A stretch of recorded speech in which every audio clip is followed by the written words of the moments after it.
নমস্কার বন্ধুরা, দীপালি কুক চ্যানেলে সকলকে স্বাগতম জানাই। আজকে আমি এসেছি আপনাদের সামনে নতুন একটা ভিডিও নিয়ে। দেখুন বন্ধুরা, আমাদের ঘরে কি এসেছে। এ হচ্ছে প্রীতম, আপনারা তো চেনেনই। আর এ হচ্ছে আমার ভাগনা। ওর নাম হচ্ছে ঋত্বিক। হাই বন্ধুরা। আজকে আমি বানাবো সয়াবিন কারি। সয়াবিন কারির জন্য কি কি উপকরণ নিয়েছি আপনাদেরকে বলে দিচ্ছি। এখানে আমি নিয়েছি সয়াবিন আমি কেটে ধুয়ে নিয়েছি পরিষ্কার করে। আর আমাদের এখানে এই কচুটা বলে নেপালি কচু, আপনাদের ওখানে কি বলে আমি জানি না। এই কচুটা হচ্ছে দিয়ে দিব কারির মধ্যে। আর এখানে নিয়েছি কি কি মশলা নিয়েছি আপনাদেরকে বলে দিচ্ছি। এখানে নিয়েছি আমি আদা, রসুন, কাঁচা লঙ্কা, টমেটো আর হচ্ছে জিরা। আর এখানে আছে পেঁয়াজ, ধনে গুঁড়ো, জিরে গুঁড়ো, হলুদ গুঁড়ো আর লঙ্কা গুঁড়ো। তাহলে চলুন রান্না করে।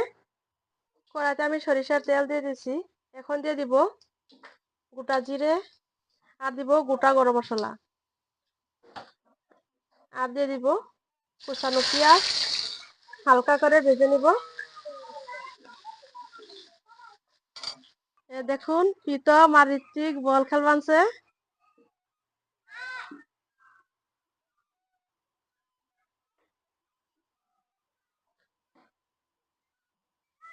দেখুন পেঁয়াজ আমার হালকা করে ভাজা হয়ে গেছে। এখন দিয়ে দিব মশলা। কি কি মশলা দিচ্ছি আপনাদের সাথে বলেই দিচ্ছি। হলুদের গুঁড়ো দিয়ে দিচ্ছি, লঙ্কা গুঁড়ো দিয়ে দিচ্ছি আধা চামচ, জিরে গুঁড়ো দিয়ে দিচ্ছি, ধনে গুঁড়ো দিয়ে দিচ্ছি। অল্প কষে নিব মশলা। দেখুন মশলা আমার কি সুন্দরভাবে কষা হয়ে গেছে, মশলা থেকে তেলও ছেড়ে দিয়েছে। এখন আমি দিয়ে দিব সয়াবিন।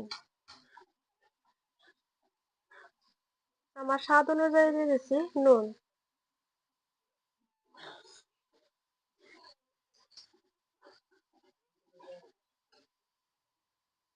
কষা হয়ে গেছে, এখন দিয়ে দিব জল। দেখুন তরকারি হয়ে গেছে, এখন দিয়ে দিব গরম মশলা।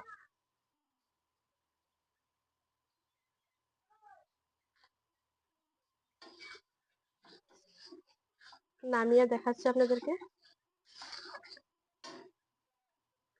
দেখুন তরকারি আমার হয়ে গেছে, সুন্দর কালারটা হয়েছে। সয়াবিন কারি আপনারাও এরকম করে, আপনারা সয়াবিন যদি থাকে ঘরে এরকম করে কারি বানিয়ে খাবেন।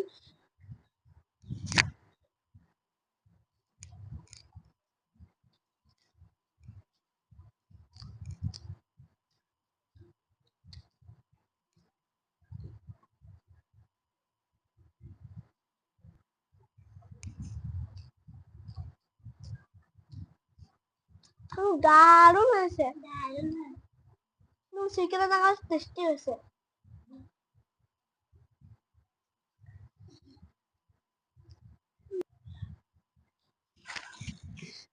ভিডিওটা যদি আপনাদেরকে ভালো লেগে থাকে অবশ্যই লাইক কমেন্ট শেয়ার করবেন, অবশ্যই একটা সাবস্ক্রাইব করে দিবেন। আপনারা ভালো থাকুন, সুস্থ থাকুন। দেখা হবো খুব শীঘ্রই পরে একটা ভিডিওতে। ধন্যবাদ।